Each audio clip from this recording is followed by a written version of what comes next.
আসসালামু আলাইকুম। গত কয়েকদিনের ঘটে যাওয়া নিউজগুলি নিয়ে পঞ্চব্যঞ্জন সবাইকে ঈদ মোবারক জানিয়ে শুরু করছি। প্রথমেই দিগন্ত পাড়ের খবর। আজ ওয়াল স্ট্রিট জার্নালে একটি নিউজ বেরিয়েছে। নিউজটা হচ্ছে ইরান 24 থেকে 48 ঘন্টার মধ্যে ইসরায়েল আক্রমণ করবে। আর এই যে স্টেট সম্ভাব্য আক্রমণের জন্য নিজেরা প্রস্তুত হচ্ছে, preparing for a direct attack. দামেস্কাসে ইরানিয়ান কনসুলেটে ইসরায়েল আক্রমণ করে ইসলামিক রেভলিউশনারি গার্ডের কয়েকজন সদস্যকে হত্যা করার পর প্রতিশোধ নিতে ইরানে আক্রমণ করতে পারে। Israel high state of alert নিয়ে অপেক্ষা করছে। ইসরায়েলে অবস্থিত ইউএস এম্বাসির স্টাফকে বাইরে বেরোতে নিষেধ করা হয়েছে। ওদিকে ব্লুমবার্গ ইউএস ইন্টেলিজেন্সের বরাত দিয়ে বলছে আমেরিকা এবং তার অ্যালিজরা মনে করছে ইরান আক্রমণ কুড বি ইমিনেন্ট। তবে ইরানের পক্ষ থেকে জানা গেছে খোমেনি এখনও এই আক্রমণের পর পলিটিক্যাল রিস্ক কী হতে পারে, ইসরায়েল পাল্টা কীরকম প্রতিশোধ নিতে পারে তা নিয়ে ক্যালকুলেশন করছে। এখনও ফাইনাল ডিসিশন হয়নি। সম্প্রতি Iranian nuclear scientist Mohammad Reza Aghamiri বলছেন এখন নিউক্লিয়ার ওয়েপন বানানো ইরানের কাছে কোনো জটিল বিষয় নয়, ইজ নট কমপ্লিকেটেড। দিল্লির ইসরায়েলি এম্বাসি ও মুম্বাইয়ের কনসুলেট বন্ধ করে দেওয়া হয়েছে ইরানের সম্ভাব্য আক্রমণের ভয়ে। ইন্ডিয়া সহ 28টি দেশে এখন ইসরায়েলের ফরেন মিশনগুলি বন্ধ। ইসরায়েল দামেস্ক আক্রমণের পর ইরান ডিক্লেয়ার দিয়েছে we regard serious security as our own. আচ্ছা, কারণ ইউএস সাবেক স্পিকার ন্যান্সি পেলোসি সহ 63 জন ডেমোক্রেট কংগ্রেসম্যান প্রেসিডেন্টের কাছে একটা চিঠি দিয়েছে, সে হচ্ছে ইসরায়েলের অস্ত্র চালান বন্ধ করো। ওদিকে ট্রাম্প কাকু আবার বলছে আগামী নির্বাচনে যেসব ইহুদিরা জো বাইডেনকে ভোট দেবে তারা ইসরায়েলকে ভালোবাসে না। These people by habit just vote for Democrats, জানালেন ট্রাম্প। টিম কেনি ইউএস সিনেটর, ভদ্রলোক হিলারি ক্লিন্টনের সময় রানিং মেট হিসাবে ভাইস প্রেসিডেন্টের প্রতিদ্বন্দ্বী ক্যান্ডিডেট ছিলেন। আচ্ছা, উনি ডেমোক্রেটদের ফরেন পলিসিতে যথেষ্ট প্রভাব আছে ওনার। তিনি বলছেন Israeli Prime Minister Benjamin Netanyahu as one of the most destructive public servants of the last quarter century. Guardian জানাচ্ছে টিম কেনি আরও বললেন Netanyahu has made Israel dramatically less safe during his long tenure as prime minister. President বাইডেনের সমালোচনা করে উনি আবার বলেন president ইসরায়েলকে আনকন্ডিশনাল সাপোর্ট করা আর চলবে না। ওদিকে স্পেনের প্রধানমন্ত্রী একটা ক্যাম্পেইন চালাচ্ছে ফিলিস্তিনিকে স্বাধীন রাষ্ট্র হিসেবে স্বীকৃতি দেওয়ার জন্য। ইউরোপীয় কান্ট্রিগুলির লিডারদের সাথে কথা বলছেন। এই সব মিলিয়ে কী হতে চলেছে মিডল ইস্টে এক আল্লাহ জানেন। দেখেন পাকিস্তানের এটা খবর।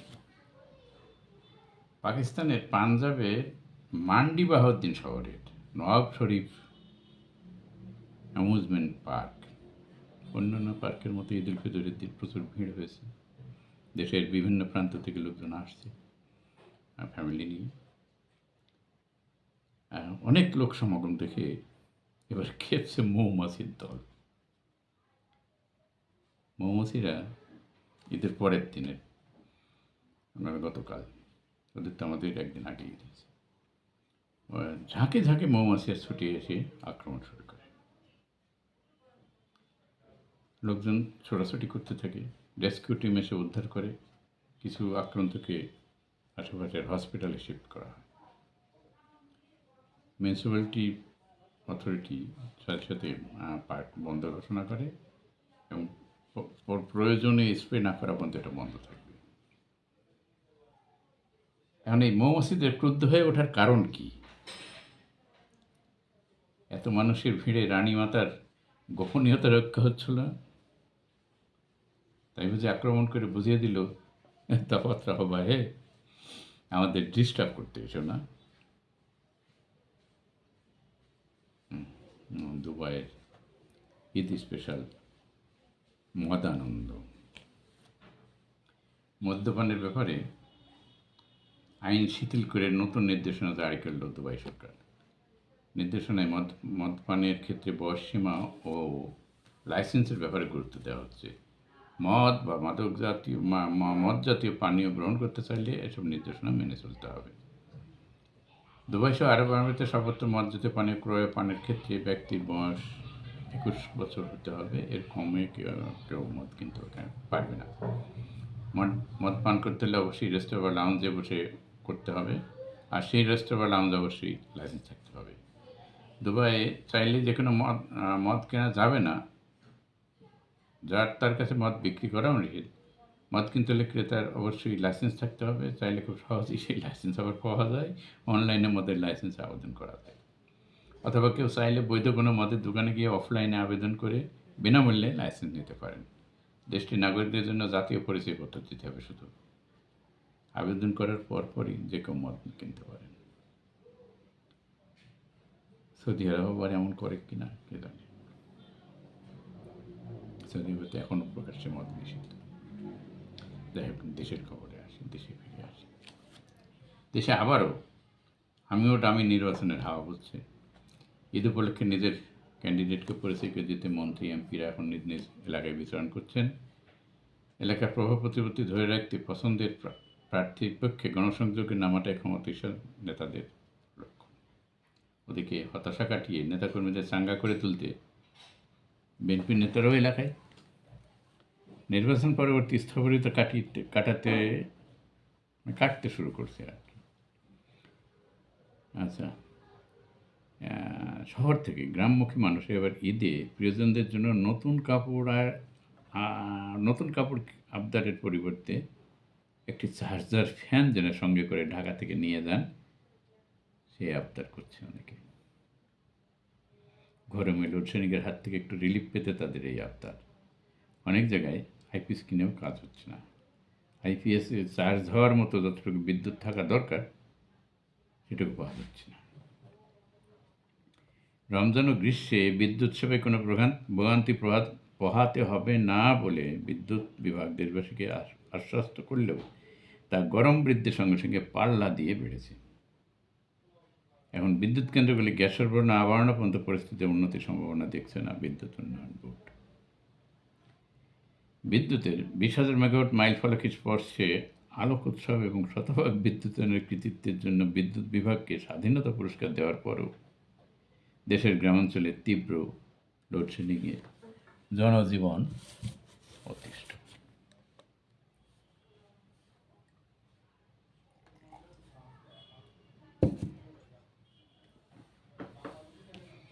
এপ্রিলের শুরু থেকে বিভিন্ন এলাকায় 8 থেকে 10 ঘন্টা বিদ্যুৎ না থাকার খবর পাওয়া যাচ্ছে। প্রতিদিনই পত্রিকার শিরোনাম হচ্ছে। প্রশ্ন হলো, এত বিদ্যুৎ গেল কোথায়?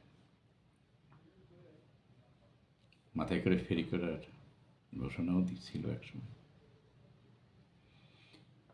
এই বিদ্যুৎ ঘাটতির প্রভাব ব্যবসা বাণিজ্য এমনকি সেচের উপরেও পড়ছে। বিদ্যুৎ আনন্দে হাতির ঝিলে জমকালো আলোক উৎসবও করা হয়েছিল।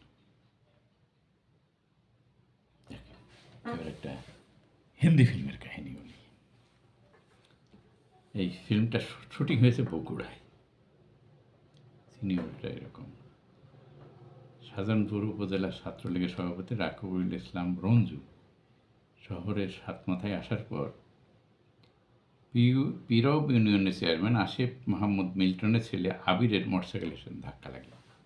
মোটরসাইকেলের ধাক্কা দেয়। রঞ্জু উপজেলা ছাত্রলীগ সভাপতি, তাকে ধাক্কা দিচ্ছে একটা কলেজ ছাত্র। এটা তো চরম বেয়াদবি। ওদিকে আবির চেয়ারম্যানের ছেলে, তার উপরে সদর আসনের ডামি নির্বাচনের এমপি সাহেবের ছেলে প্রতীত আহসানের বন্ধু, তারও তো একটা ইজ্জত আছে। আবির প্রতীতকে ফোন করলে 30-40 জন কিশোর গ্যাং মোটরসাইকেল নিয়ে ঘটনাস্থলে পৌঁছে যায়। সবগুলাই 17-18 বছর কিশোর।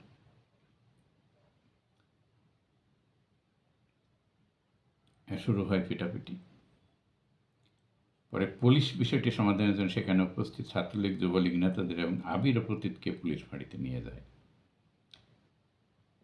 এই খবর পৌঁছে দেয় প্রতীত হাসানের পিতা এমপি রাগিবুল হাসান ওরফে রিপুর কানে। পুত্র স্নেহে অন্ধ হিন্দি ফিল্মের ভিলেন পিতায় এবার তার নিজস্ব বাহিনী নিয়ে হাজির হন পুলিশ ফাঁড়িতে।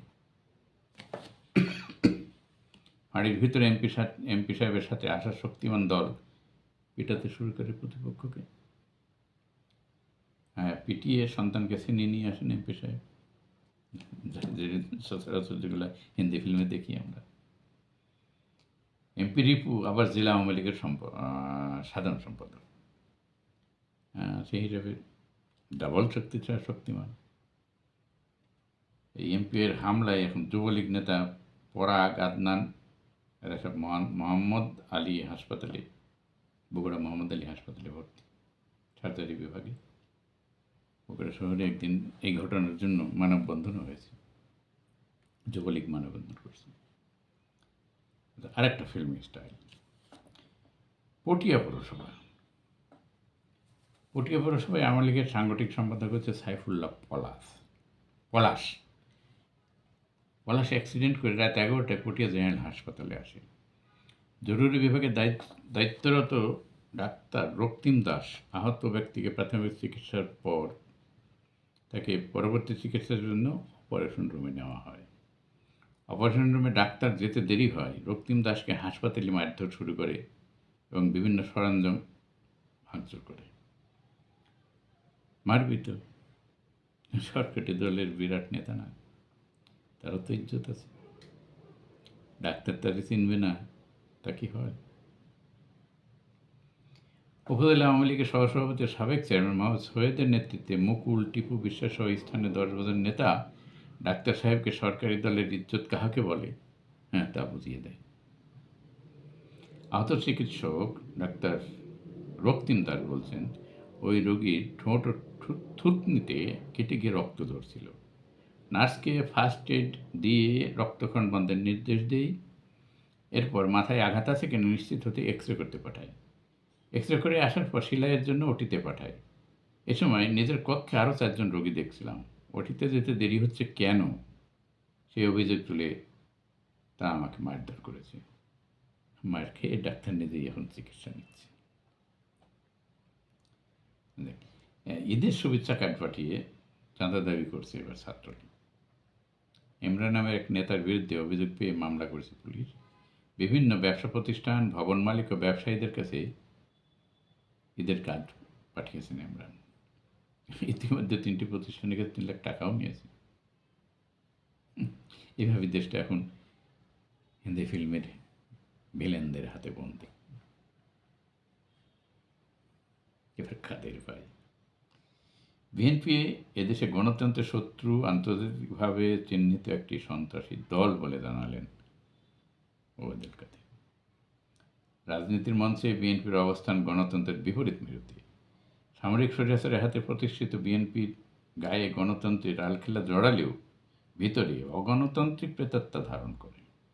বিএনপি সর্বদাই গণতান্ত্রিক ও স্থিতিশীল পরিবেশ বিনষ্ট করার ষড়যন্ত্রে লিপ্ত। তাদের মজ্জাগত সন্ত্রাসকে রাজনৈতিক কর্মসূচির মাধ্যমে আড়াল করার অপচেষ্টা করে।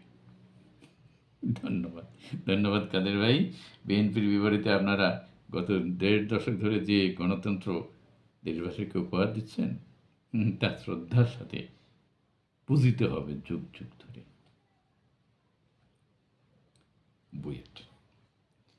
বুয়েটে পুরকৌশল বিভাগের কেন্দ্রীয় ছাত্রলীগ নেতা ইমতিয়াজ হোসেন রাব্বির হলের সিট ফেরত দেবার নির্দেশ দিয়েছে হাইকোর্ট। 30 মার্চ বুয়েট শিক্ষার্থীদের আন্দোলনকে ক্যাম্পাসের রাজনীতির সঙ্গে জড়িত পুরকৌশল বিভাগের কেন্দ্রীয় ছাত্রলীগ ইমতিয়াজ হোসেনের হলের সিট বাতিল করে বিশ্ববিদ্যালয় কর্তৃপক্ষ।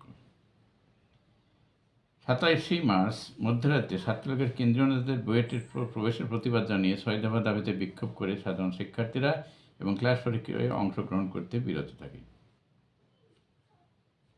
সেই গণ্ডগোলের যে আওয়ামী লীগ প্রবেশের নিয়ে যে গণ্ডগোল, যার মূল হোতা ছিল এই ইমতিয়াজ।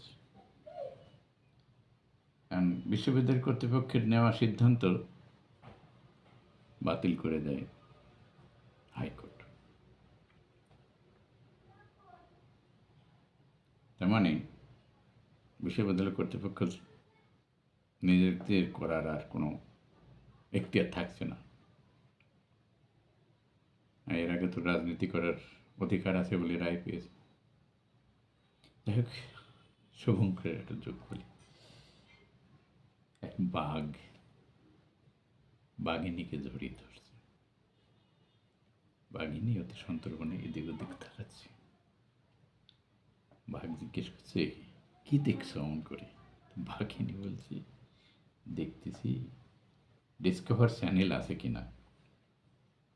বেটা একটু প্রাইভেসি রাখে না।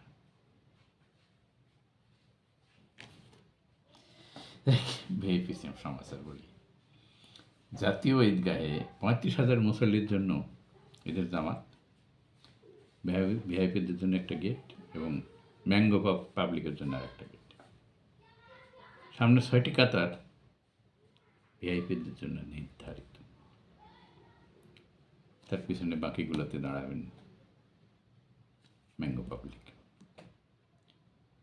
আর কোনো মুসলিম দেশে এই ব্যবস্থা, ভিআইপিদের জন্য আলাদা নামাজের জন্য আলাদা ব্যবস্থা আছে?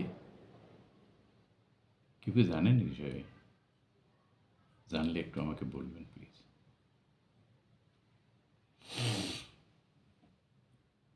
বাংলাদেশে ভিআইপিদের জান কবজ করার জন্য মনে হয় আল্লাহ স্পেশাল ফেরেশতা কাউকে পাঠাবে। কমন মানুষের দ্বারা এদের জান কবজ হবে না।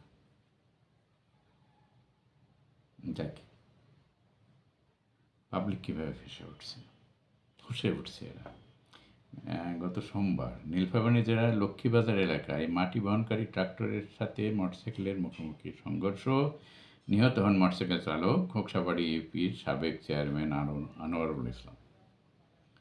খবর পেয়ে পুলিশ ঘটনাস্থলে পৌঁছে দুর্ঘটনা কবলিত ট্রাকটি জব্দ করে থানায় নেওয়ার চেষ্টা করলে গ্রামের লোকজন বাধা দেয়। এ সময় তারা ট্রাক্টরে আগুন লাগিয়ে পোড়ানোর চেষ্টা করলে পুলিশ আবার তাদের বাধা দেয়। আচ্ছা যাক, এই ঘটনার জেরে ঘটনাস্থলে অদূরে ট্রাক্টরের মাটি তোলার কাজে ব্যবহৃত একটি ভেকু মেশিন, এই ভেকুমেশনের জন্য যে ইয়েটা ব্যবহৃত হয়, সবাই ওটাকে ভেকু বলে পরিচিত, ভেকু মেশিন, মাটি যেটা তুলে পড়ে। তো ভেকু মেশিনে আবার আগুন জ্বালাতে গেলে পুলিশ সেখানে গিয়েও পরিস্থিতি নিয়ন্ত্রণ করার চেষ্টা করলে এবার দ্বিতীয় দফায় পুলিশের উপর চড়া হয় গ্রামবাসী। তারা পুলিশ সদস্যদের গাড়ি থেকে নামিয়ে লাঠি সোটা দিয়ে বেধড়ক পিটাতে শুরু করে। পাবলিকের মায়ের খেয়ে 7 পুলিশ এখন নীলফামারী হসপিটালে। রাতে এই 3 জনের নাম এবং বাকি আরও ওই পুলিশের যেটা করার অজ্ঞাতনামা আসামি আরও 200-250 করে কেস দিয়েছে। বাস, ট্রাক, এইসব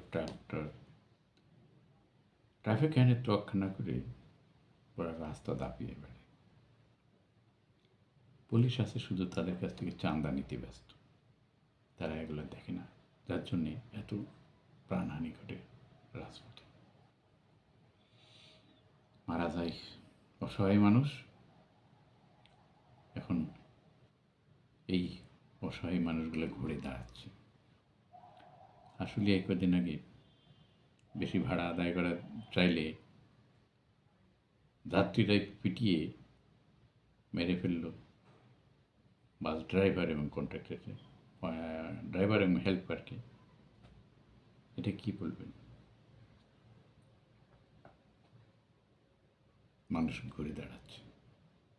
দেশে আইন শৃঙ্খলা পরিস্থিতি যখন আর সঠিকভাবে কাজ করে না, তখন মানুষ নিজেই তাদের আইন হাতে তুলে নিতে বাধ্য হয়। যাই হোক, এ সময়ের আলোচিত চরিত্র হচ্ছে নাথান বম। নাথানের স্ত্রী রুমা উপজেলার স্বাস্থ্য কমপ্লেক্সের নার্স লেলসম কিং বম লেলসম কিম বম। তাদের দুটি সন্তান আছে। একটি হচ্ছে ক্যান্ডি বম আর একটা হচ্ছে স্কলার বম। ক্যান্ডি বম 5 বছর, আর ওই স্কলার বম 15 বছর। এই স্কলার বম বর্তমানে মিজোরামে মামার বাড়িতে থেকে লেখাপড়া করছে। যাই হোক, এই নাথানের স্ত্রী নার্স লেলসম কিম বমকে রোমা থেকে ডাইরেক্ট লালমনিরহাট জেনারেল হসপিটালে ভর্তি করা হয়েছে।